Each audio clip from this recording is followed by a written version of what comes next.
Bharatiya Janata party छाड़ी पाखापाखि 10 ରୁ 12 जन युवक मो बंधु मैंने आज विजु जनता दल विधिवत भाव में सामिल होती। जो 10 जन आज सामिल होती सहर विभिन्न जगार, तो आगामी दिन नेतृत्व में आहरी 100 ରୁ 150 कर्मी विजु जनता दल सामिल हे।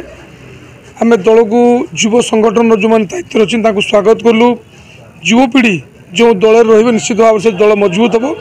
आज प्रिय मुख्यमंत्री नवीन पट्टनायक नेतृत्व को तांकर चिंताधारा को सम्मान दे जो मैंने आज भारतीय जनता पार्टी छाड़ी विजु जनता दल सामिल होती मुझे स्वागत करुच्ची।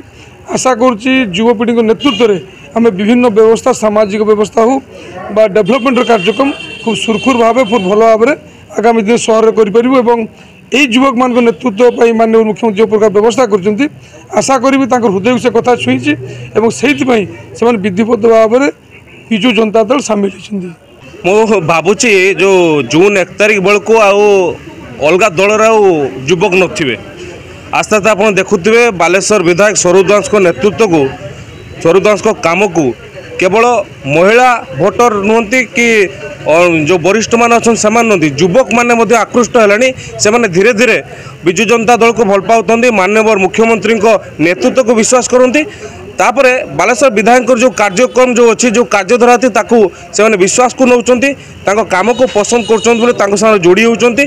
भावुची आगामी दिन में युवक मैंने निश्चित भाव में बालेश्वर सदर निर्वाचन मंडल में बालेश्वर विधायक सरू दास को सहित रहीकि ए कार्यक्रम को आगू नेबे नेतृत्व में ही बालेश्वर सदर निर्वाचन मंडल आगू बढ़।